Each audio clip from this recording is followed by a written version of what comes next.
Novembro 24, Ezequiel 47, verso 1 a 48, verso 35. Depois disso, me levou de volta à entrada do templo. Ali, notei que jorrava água para o leste por debaixo da terra do templo e passava à direita do altar, do lado sul. Ele me levou para fora do muro, pela porta norte, e me conduziu até a entrada leste. Ali, vi que a água corria para o lado sul da porta leste. O homem me conduziu pela água e, enquanto caminhávamos, ele ia medindo. Quando percorremos 500 metros, ele me levou para o outro lado do rio. Ali, a água chegava a meus tornozelos. Ele mediu mais 500 metros e atravessamos o rio novamente. Desta vez, a água chegava a meus joelhos. Depois de mais 500 metros, chegava à minha cintura. Então, ele mediu mais 500 metros e ali, a água era um rio fundo o suficiente para atravessar a nado, mas fundo demais para atravessar a pé. Ele me perguntou: "Filho do homem, você está vendo?" E me levou de volta à margem do rio. Ao voltar, fiquei surpreso de ver muitas árvores que cresciam dos dois lados do rio. Então ele me disse: "Este rio corre para o leste, para o deserto, até o vale do Mar Morto. Sua água tornará pura a água salgada do Mar Morto. Por onde a água deste rio passar, haverá muitos seres vivos. O Mar Morto ficará cheio de peixes, porque sua água se tornará pura. Surgirá vida por onde esta água fluir. Pescadores ficarão às margens do Mar Morto, desde En-Gedi até En-Eglaim. As praias ficarão cobertas de redes, secando ao sol. O Mar Morto se encherá de peixes e toda espécie, como os peixes do mar Mediterrâneo. Mas os brejos e os pântanos não serão purificados, continuarão salgados. Em ambas as margens do rio crescerão árvores frutíferas de toda a espécie. As folhas dessas árvores nunca secarão nem cairão, e sempre haverá frutos em seus ramos. Produzirão uma nova colheita a cada mês, pois são regadas pela água do rio que nasce no templo. Seus frutos servirão de alimento e suas folhas de remédio. Assim diz o Senhor soberano: dividam a terra desta forma entre as 12 tribos de Israel. Os descendentes de José receberão 2 porções de terra.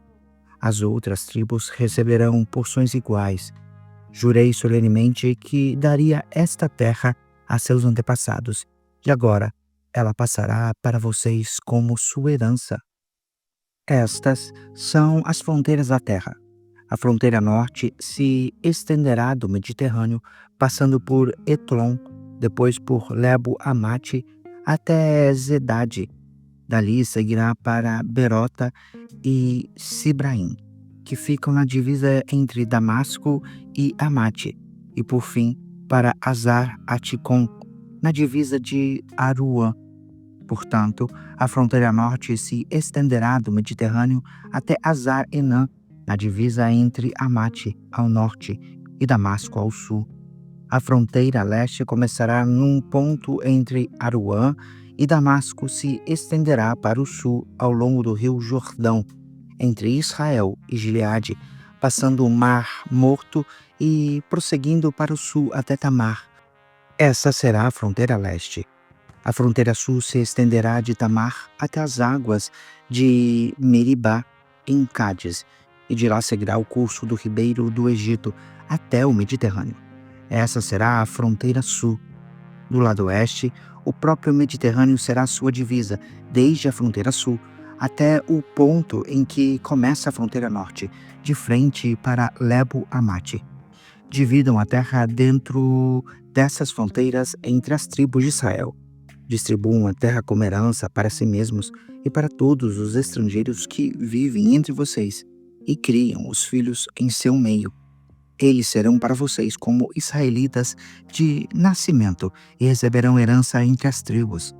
Esses estrangeiros receberão terras dentro do território da tribo com o qual eles vivem.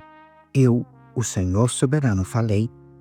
Aqui está a lista das tribos de Israel e dos territórios que cada uma delas receberá. O território de Dan fica no extremo norte. Sua divisa segue a estrada de Etlon até Lebo-Amate, e de lá para Azar-Enã, na fronteira de Damasco, e com Amate ao norte. O território de Dan se estende pela terra de Israel do leste a oeste. O território de Azer fica ao sul do território de Dan e também se estende de leste a oeste. A terra de Naphtali fica ao sul da terra de Azer e também se estende de leste a oeste. Em seguida vem Manassés, ao sul de Naphtali, e seu território também se estende de leste a oeste. Ao sul de Manassés fica Efraim, depois vem Rubem e em seguida Judá, todos com divisas que se estendem de leste a oeste. Ao sul de Judá fica a terra separada para um propósito especial. Ela terá 12,5 quilômetros de largura e terá as mesmas fronteiras a leste e a oeste que os territórios das tribos. No centro dela estará o templo. A área separada para o Senhor terá 12,5 quilômetros de comprimento e 10 quilômetros de largura. Haverá uma faixa de terra para os sacerdotes, com 12,5 quilômetros de comprimento e 5 quilômetros de largura. No centro dela estará o templo do Senhor. Essa área será separada para os sacerdotes consagrados, os descendentes de Zadok, que me serviram fielmente e que não se desviaram junto com o povo de Israel e com os outros levitas. Essa será a sua porção especial quando a terra for distribuída, o território santíssimo. Junto ao território dos sacerdotes ficará a terra onde os outros levitas viverão. A terra separada para os levitas terá o mesmo tamanho e a mesma forma da terra dos sacerdotes. 12,5 quilômetros de comprimento e 5 quilômetros de largura. Juntas, essas porções de terra terão 12,5 quilômetros de comprimento e 10 quilômetros de largura. Nenhuma porção dessa terra especial poderá ser vendida, trocada ou usada por outros, pois pertence ao Senhor, é consagrada. Outra faixa de terra com 12,5 km de comprimento e 2,5 km de largura, ao sul da área sagrada do templo, será para uso público, para casas, pastos e terras comuns. No centro dela estará a cidade. A cidade terá 2,250 metros de cada lado, norte, sul, leste e oeste. Em volta da cidade haverá uma área aberta com 125 metros em todas as direções. Fora da cidade haverá uma área para plantações, que se estenderá por 5 quilômetros para leste e 5 quilômetros para oeste, junto à divisa com a área sagrada. Essa terra de cultivo produzirá alimento para os trabalhadores da cidade. Os que vierem das diversas tribos para trabalharem na cidade poderão cultivar essa terra. A área toda, incluindo as terras sagradas e a cidade, formará um quadrado com 12,5 quilômetros de cada lado. As áreas que restarem para o leste e para o oeste das terras sagradas e da cidade serão do príncipe. Cada uma dessas áreas terá 12,5 quilômetros de comprimento e se estenderá em direções opostas para as fronteiras leste e oeste de Israel. No centro estarão as terras sagradas e o santuário do templo. Portanto, as terras do príncipe incluirão toda a área entre os territórios separados para Judá e para Benjamim, exceto a parte separada para as terras sagradas e para a cidade. Estes são os territórios separados para as tribos restantes. O território de Benjamim se estende pela terra de Israel do leste a oeste. Ao sul de Benjamim fica o território de Simeão, que também se estende de leste a oeste. Em seguida vem o território de Issacar, com as mesmas divisas a leste e a oeste. Depois vem o território de Zebulon, que também se estende de leste a oeste. O território de Gade fica ao sul de Zebulon, com as mesmas divisas a leste e a oeste. A fronteira sul de Gade vai de Tamar até as terras de Meribá, em Cádiz. Depois segue o ribeiro do Egito até o Mediterrâneo. Esses são os territórios que serão distribuídos como herança a cada tribo. Eu, o Senhor soberano, falei. Estas serão as saídas da cidade.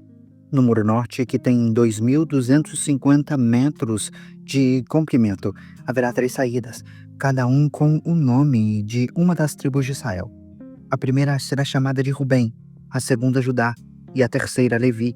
No Muro Leste, que também tem 2.250 metros de comprimento, estarão as portas chamadas José, Benjamim e Dan. No Muro Sul, que também tem 2.250 metros, estarão as portas chamadas Simeão, Issacar e Zebulon. E no Muro Oeste, que também tem 2.250 metros de comprimento, estarão as portas chamadas Gade, Azer e Naphtali. A distância ao redor de toda a cidade será de 9 quilômetros. E, daquele dia em diante, o nome da cidade será O Senhor está ali. 1 Pedro 2, verso 11 a 3, verso 7. Amados, eu os advirto, como peregrinos e estrangeiros que são, a manter distância dos desejos carnais que lutam contra a alma. Procurem viver de maneira exemplar entre os que não creem. Assim, mesmo que eles os acusem de praticar o mal, verão seu comportamento correto e darão glória a Deus quando ele julgar o mundo. Por causa do Senhor, submetam-se a todas as autoridades humanas, seja o rei como autoridade máxima, seja os oficiais nomeados e enviados por ele para castigar os que fazem o mal e honrar os que fazem o bem. É da vontade de Deus que, pela prática do bem, vocês calem os ignorantes que os acusam falsamente, pois vocês são livres e, no entanto, são escravos de Deus. Não usam sua liberdade como desculpa para fazer o mal. Tratem todos com respeito e amem seus irmãos em Cristo. Temam a Deus e respeitem o Rei. Vocês, escravos, submetam-se ao seu Senhor com todo o respeito. Façam o que ele mandar, não apenas se for bondoso e amável, mas até mesmo se for cruel. Porque Deus se agrada de vocês quando, conscientes da vontade dele, suportam com paciência o tratamento injusto.